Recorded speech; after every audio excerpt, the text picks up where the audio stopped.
ಇನ್ನೊಂದೆರಡು ದಿನ ಅವ್ರ ಮನೆಯಿಂದ ಎಷ್ಟು ದೂರ ಆದರೆ ಅಷ್ಟು ದೂರ ಇರೋದು ಒಳ್ಳೆಯದೇನೋ. ಯಾಕಂದರೆ ಅವ್ರ ತಾಯಿ ಇನ್ನೂ ಕಂಪ್ಲೀಟ್ ಡೀಟೇಲ್ ಗೊತ್ತಿಲ್ಲದೆ ಇರೋಂಥ ಸಂದರ್ಭದಲ್ಲಿ ಇನ್ನೊಂದಿಷ್ಟೆಲ್ಲ ಗಾಬರಿ ಆಗಿದ್ದವರು ನೀವು ಸುಮ್ಮನೆ ಸುಮ್ಮನೆ ಇರೋದಿಲ್ಲ, ಏನೋ ಪ್ರಶ್ನೆಗಳು ಕೇಳ್ತೀರಿ, ಅವ್ರಿಗೆ ಕಿವಿ ಬೀಳುತ್ತೆ. ತಂಗಿ ಗೊತ್ತು, ಇನ್ನೂ ಹೇಳಿಲ್ಲ,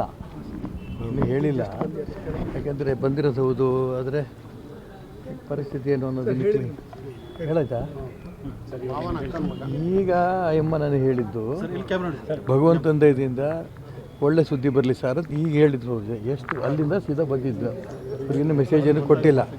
ನಾನೇ ಕೇಳಿದೆ ಅಂದರೆ ಈಗ ಅಲ್ಲಿ ಪರಿಸ್ಥಿತಿ ಪೂರಾ ಆ ತಾಯಿಗೆ ಗೊತ್ತಿಲ್ಲದೆ ಇರೋಂಥ ಸಂದರ್ಭದಲ್ಲಿ ಜೋರಾಗಿ ಅವ್ರ ಕಿವಿ ಬಿದ್ದು ಮತ್ತು ಆ ಜೀವಕ್ಕೂ ಎಫೆಕ್ಟ್ ಆಗಬಾರ್ದು. ಅದಕ್ಕಲ್ಲಿ ನೋಡಿ, ಒಟ್ಟಾರೆ ಕಾಶ್ಮೀರದಲ್ಲಿ ಭಯೋತ್ಪಾದಕ ಚಟುವಟಿಕೆಗಳನ್ನು ತುಳಿದು ನಿಗ್ರಹ ಮಾಡಬೇಕು ಅಂತ ಕೇಂದ್ರ ಸರ್ಕಾರ ತೀರ್ಮಾನ ತಗೊಂಡಿರೋಂಥ ಈ ಸಂದರ್ಭದಲ್ಲಿ ಮೋದಿಯವರಾಗಲಿ ಅಮಿತ್ ಶಾ ಅವರಾಗಲಿ ಬಹಳ ದಿಟ್ಟ ನಿಲುವು ತಗೊಂಡು ಮುನ್ನುಗ್ಗಿದ್ರು. ಒಂದೂವರೆ ತಿಂಗಳ ಕೆಳಗೆ ನಾನು ಅದೇ ಭಾಗಕ್ಕೆ ಹೋಗ್ಬಿಟ್ಟು ಬಂದೆ ನಮ್ಮ ಇಡೀ ಕುಟುಂಬ ಸಮೇತ. ಏನು ನಾರ್ಮಲ್ ಬೆಂಗಳೂರಿನಲ್ಲಿ ಶಿವಮೊಗ್ಗದಲ್ಲಿ ಏನು ವಾತಾವರಣ ಇದೆ ಆ ರೀತಿ ವಾತಾವರಣ ಅಲ್ಲಿದೆ ಈಗ.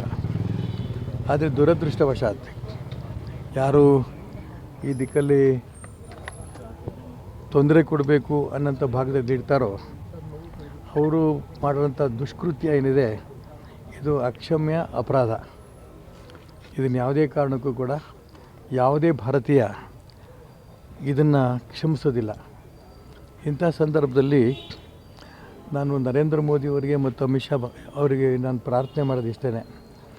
ಈಗೇನು ತಾವು ಬಹಳ ವಿಶೇಷವಾದ ಮುತುವರ್ಜಿಯನ್ನು ಕಾಳಜಿಯನ್ನು ತಗೊಂಡು ಆ ಭಾಗದ ಜನರಿಗೆ ಒಂದು ರೀತಿಯ ಸ್ಥೈರ್ಯವನ್ನು ತುಂಬಿ ಒಂದು ರೀತಿ ಜಮ್ಮು ಕಾಶ್ಮೀರ ಒಂದು ಕಾಲದಲ್ಲಿ ಹೇಗಿತ್ತು ಪ್ರವಾಸೋದ್ಯಮ ತಾಣವಾಗಿ ಏನು ಇತ್ತು ಅದೇ ದಿಕ್ಕಲ್ಲಿ ಸಾಕಷ್ಟು ನೀವು ಯಶಸ್ವಿ ಆಗಿದ್ದೀರಿ. ಆದರೆ ಇವತ್ತಿನ ಇದೊಂದು ಘಟನೆ ಯಾವ ಆ ದುಷ್ಕೃತ್ಯವನ್ನು ನಡೆಸಿರೋಂಥ ವ್ಯಕ್ತಿ ಇದ್ದಾನೆ, ಆ ದುಷ್ಕೃತ್ಯ ನಡೆಸಿರೋಂಥ ವ್ಯಕ್ತಿ ತುಂಬ ಸ್ಪಷ್ಟವಾಗಿ ಕೇಳಿದ್ದಾನೆ. ಆ ಶರೀರ ಅಲ್ಲಿ ಬಿದ್ದಂಥ ಸಂದರ್ಭದಲ್ಲಿ ಸ್ವತಃ ಮಂಜುನಾಥ್ ಅವರು ಶ್ರೀಮತಿಯವರಿಗೇ ಕೇಳಿದ್ದಾರೆ, ಯಾವ ಧರ್ಮ ನಿಂದು ಅಂತ.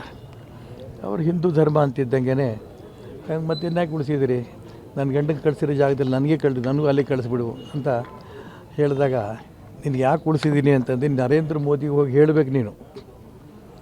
ಇಲ್ಲಿ ಅಂಥ ಪರಿಸ್ಥಿತಿ ಇನ್ನೂ ಇದೆ, ಭಯೋತ್ಪಾದಕ ಚಟುವಟಿಕೆ ಸಾಕಷ್ಟಿದೆ, ಇಲ್ಲಿ ನಿಮ್ಮ ಜೀವಕ್ಕೂ ಕೂಡ ಸೆಕ್ಯೂರಿಟಿ ಇಲ್ಲ ಅನ್ನೋಂಥ ಒಂದು ಅಭಿಪ್ರಾಯ ಮೋದಿಯವರಿಗೆ ತಿಳಿಸ್ಬೇಕು. ಅದಕ್ಕೋಸ್ಕರ ನಿನ್ನ ಮಗನ ಬಿಟ್ಟಿದ್ದೀವಿ ನಾವು ಅನ್ನೋಂಥ ಮಾತನ್ನು ಅವ್ರು ಹೇಳಿದ್ದಾರೆ ಅಂತ ಕೇಳಿ ಇಷ್ಟು ರಾಕ್ಷಸಿ ಕೃತ್ಯ ಇನ್ನೂ ಇಲ್ಲೊಂದು ನಡೀತಾ ಇದೆಯಲ್ಲ ಅನ್ನೋಂಥ ನೋವು ತುಂಬ ನಮಗೆ ಆಗ್ತಾಯಿದೆ.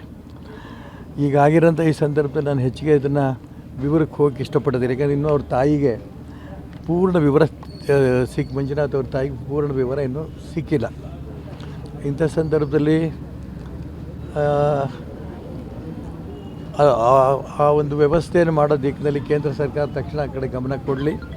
ಮತ್ತು ನಾನು ಏನೇ ಈಗ ಹೇಳಿದ್ರು ಕೂಡ ಇನ್ನೊಂದು ಜೀವಕ್ಕೆ ತೊಂದರೆ ಆಗದವ್ರ ರೀತಿಯಲ್ಲಿ ನಾವೆಲ್ಲರೂ ಗಮನ ಇಟ್ಟುಕೊಂಡು ನಾವು ಹೇಳಿಕೆಗಳನ್ನು ಕೊಡಬೇಕಾಗತ್ತೆ ಅಂತ ನನಗೆ ಅನಿಸುತ್ತೆ. ಅದಕ್ಕೆ ನಾನು ಪೂರ್ಣ ವಿವರಕ್ಕೆ ನಾನು ಹೋಗೋಕ್ಕೆ ಇಷ್ಟಪಡಲ್ಲ. ಅದನ್ನು ಕೇಂದ್ರ ಸರ್ಕಾರ ಗಮನ ಹರಿಸಿ ಆ ದಿಕ್ಕಿನಲ್ಲಿ ಆ ಕುಟುಂಬಕ್ಕೆ ಏನೇನು ಅನುಕೂಲ ಆಗುತ್ತೋ ಅನುಕೂಲವನ್ನು ತಕ್ಷಣ ಮಾಡಬೇಕು ಅನ್ನೋದು ಒಂದು ಕಡೆ ಹೇಳಿದ್ರೆ, ಮತ್ತೊಂದು ಕಡೆ ಈ ರೀತಿ ಭಯೋತ್ಪಾದಕ ಚಟುವಟಿಕೆಗಳೇನು ನಡೆಸ್ತಾ ಇದ್ದಾರೆ, ವಿಶೇಷವಾಗಿ ಹಿಂದೂ ಸಮಾಜದ ಮೇಲೇ ಗುರಿ ಇಟ್ಕೊಂಡು ಏನು ಅನ್ಯಾಯ ಮಾಡೋಕ್ಕೆ ಹೊರಡ್ತಾ ಇದ್ದಾರೆ, ಭಯೋತ್ಪಾದಕ ಚಟುವಟಿಕೆ ನಡೆಸ್ತಾ ಇದ್ದಾರೆ.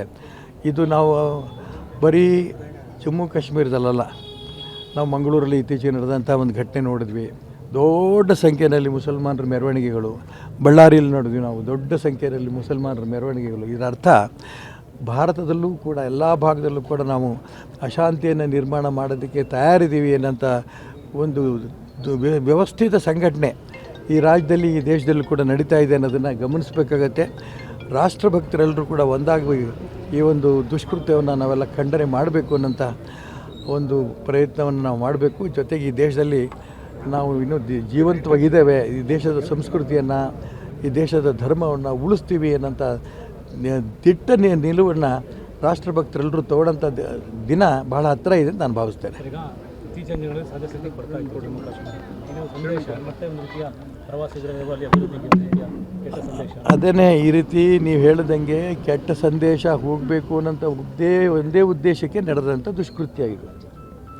ಈ ರೀತಿ ಒಳ್ಳೆಯ ಸಂದೇಶ ಹೋಗಿಬಿಟ್ರೆ ಇಡೀ ಪ್ರಪಂಚದ ಜನ ಕಾಶ್ಮೀರಕ್ಕೆ ಬಂದು ಪ್ರವಾಸೋದ್ಯಮ ಇಷ್ಟು ಮಟ್ಟಿಗೆ ಅಭಿವೃದ್ಧಿ ಆಗಿದೆ, ಇಲ್ಲಿ ಆನಂದವಾಗಿ ನಾವು ತಮ್ಮ ಬಿಡುವಿನ ಸಂದರ್ಭವನ್ನು ನಾವು ಅಲ್ಲಿ ಕಳಿಬಹುದು ಅನ್ನೋಂಥ ಒಂದು ವಾತಾವರಣ ನಿರ್ಮಾಣ ಆಗಬಾರ್ದು ಅನ್ನೋಂಥ ಉದ್ದೇಶಗಳನ್ನೇ ಈ ದುಷ್ಕೃತ್ಯ ನಡೆಸಿರೋಂಥ ವ್ಯಕ್ತಿಗಳು ಮಾಡಿರೋಂಥ ಒಂದು ಕೃತ್ಯ ಇದು. ಇದಕ್ಕೆ ಅದೇ ನಿಜ, ಅಮೇರಿಕಾದ ಉಪಾಧ್ಯಕ್ಷ ಬಂದು ಹೋಗಿರೋಂಥ ಸಂದರ್ಭದಲ್ಲಿರ್ಬೋದು, ಪ್ರಪಂಚದ ಬೇರೆ ಬೇರೆ ರಾಷ್ಟ್ರಗಳಿಗೆ ಅದರಿಂದ ಒಂದು ರೀತಿಯಲ್ಲಿ ಈ ಭಯೋತ್ಪಾದಕ ಚಟುವಟಿಕೆಗಳನ್ನು ಭಾರತ ಮುಂಚೆ ಇದನ್ನು ಖಂಡನೆ ಮಾಡಬೇಕು ಅಂತ ಹೊರಟಾಗ ವಿಶ್ವಸಂಸ್ಥೆಯಲ್ಲಿ ಎಲ್ಲರೂ ನಕ್ಕರು. ಅಂಥ ಪರಿಸ್ಥಿತಿ ಇವತ್ತಿಲ್ಲ ಅಂತ. ಇವತ್ತು ಇಡೀ ಪ್ರಪಂಚದ ಎಲ್ಲ ರಾಷ್ಟ್ರಗಳಿಗೂ ಕೂಡ ಅದ್ರ ಬಿಸಿ ಮುಟ್ತಾ ಇದೆ.